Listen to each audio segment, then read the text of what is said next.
우연히 성관계를 하게 되었다라고 표현했는데 사실 저희가 보기엔 우연은 아닙니다. 야한 웹툰이나 야한 애니메이션 등을 보면 그 성표현물, 성착취물을 좀 보면 그러니까 옆집 누나가 성 관련해서 첫 경험을 해주기, 뭐 과외 선생님의 첫 경험 이런 식으로 특정 나이대, 주변 사는 사람을 대상으로 해서 스토리가 짜져요. 그래서 그런 것들을 좀 보았거나 아니면 어느 정도 익숙하다 보니까 이렇게도 현실에서도 가능하네? 이렇게 되지 않을까? 정말 큰일이 날 거라고 지금 친구가 표현을 했는데 정말 큰일은 내 편이 없을 때 일어나요. 그리고 내 편이 누구인지를 헷갈리고 잘못 판단했을 때 일어나요. 늦지 않았어요. 얘기하세요. 이시은의 와이미TV. 자, 오늘은 포털 사이트에 올라온 그 성 관련 사건을 가지고 준비를 해봤습니다. 이거는 사건이라고 표현한 이유는 명백히 이거는 형사적인 책임을 물을 소지가 보여서 좀 준비를 해봤습니다. 사연 읽어보면 아줌마와의 성행위를 그만하고 싶어요 였어요. 저는 고등학교 2학년 재학 중인 남자입니다. 이런 내용을 얘기해도 될지 모르겠지만 저희 아랫집에 새를 들어 살고 있는 30대 아주머니와 우연히 성관계를 하게 되었습니다. 아주머니가 물어볼 것이 있다고 하면서 저를 빈집으로 불렀고 갑자기 저에게 덮쳐서 합하게 되었습니다. 저희 엄마가 일을 하고 있으시기 때문에 밤늦게도 들어오시지 않아서 그 이후에도 이런 관계를 몇 번 맺게 되었습니다. 처음에는 좋은 기분 때문에 잘못되었다는 사실을 알면서 어떻게 할 수 없었습니다. 그런데 이제 그만하고 싶습니다. 아줌마가 그만하면 엄마한테 알리겠다고 하는데 잘못된 관계라는 생각도 들고 들킬 것도 같고 무엇보다 이젠 하기가 싫은데 어떻게 해야 될까요? 안타까운 상황이에요. 사실 이 법적으로 따지고 들면 지금 본인이 고등학교 2학년이기 때문에 성관계 자체를 문제시할 수는 없을 것 같아요. 지금 이런 사례들이 지금 이 글에도 있지만 실제로 꽤 많은 부분에서 발견이 되는 게 좀 안타깝습니다. 지금은 아랫집 아주머니였는데 뭐 옆집 누나, 과외 선생님인 여자, 아니면 커뮤니티에서 알게 된 오빠, 여러 가지 이런 상황이 좀 발생해요. 미성년자들한테서 이런 게 많이 발생해요. 왜 그런가 하고 좀 봤더니 지금 보면 우연히 성관계를 하게 되었다라고 표현했는데 사실 저희가 보기엔 우연은 아닙니다. 아무리 우연이라고 하더라도 그 사람이 그렇게 하자고 했을 때라도 내가 이걸 해도 되나? 라는 인식이 생기려면 그 행동에 대한 반감이 없어야 되고 약간 익숙해야 되는 경우가 많았어요.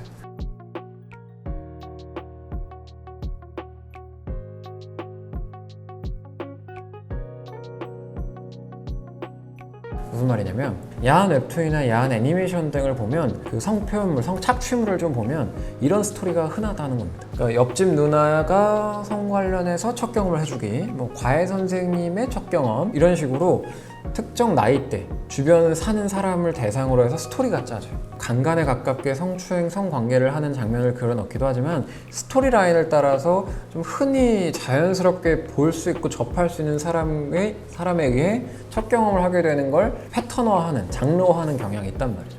예를 들어 신데렐라 스토리가 있다. 뭐 재벌가의 남성과 좀 가난한 집의 여성이 만나서 가는 스토리.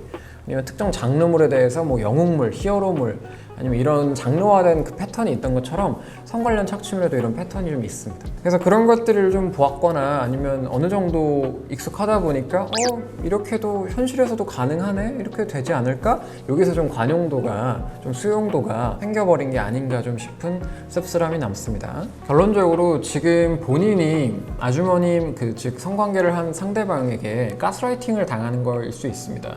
일종의 그루밍이라도 볼 수 있는데 지금 본인의 약점을 틀어주고 이 사실이 알려지면 누가 더 잃을 게 많을까, 누가 더 상처를 많이 받을까를 틀어주고서 본인에게 관계를 강요하고 지속적으로 뭔가 더 큰 위해를 가하려고 할 수 있어요.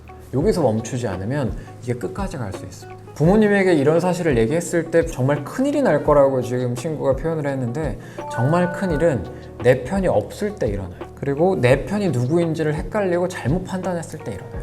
부모님은 언제까지나 본인 편일 거예요. 이런 일이 아예 없었으면 너무 좋았겠지. 근데 이런 상황이 벌어졌잖아요. 이런 상황에서 부모님 마음 더 후벼파고 더 상처 주는 건 본인 말 안 하고 참는 거예요.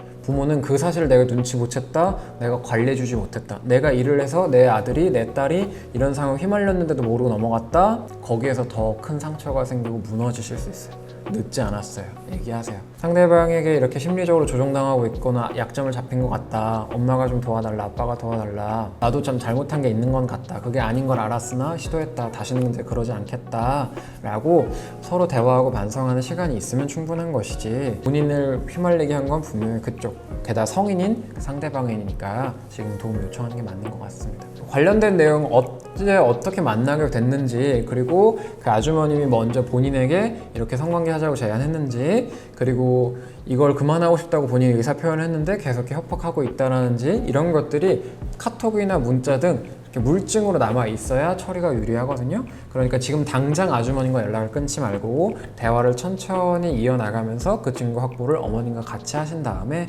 변호사를 대동해서 문제 제기를 좀 하셨으면 좋겠다. 지금 갑자기 끊어버리면 도망갈 수 있거든요. 그러면 본인과 어머님이 남은 상처는 어떻게 할 수가 없어요. 그래서 천천히 내 편 확보 먼저 하세요. 엄마, 아빠가 내 편입니다.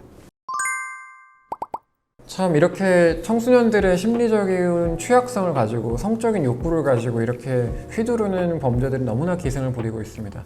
그럴 때 우리 모두의 관심이 필요하고 아이 편을 대주는 사람이 일단 있었으면 좋겠습니다. 자, 씁쓸한 내용이지만 아셨으면 좋겠는 내용 오늘 여기까지 준비했고요. 앞으로 유사한 범죄나 상황에 본인이 처해져 있다, 저에게 개인적인 댓글과 제보를 좀 해주셨으면 좋겠습니다. 관련 기관 혹은 관련 전문가와 함께 조언 드리도록 노력하겠습니다. 감사합니다.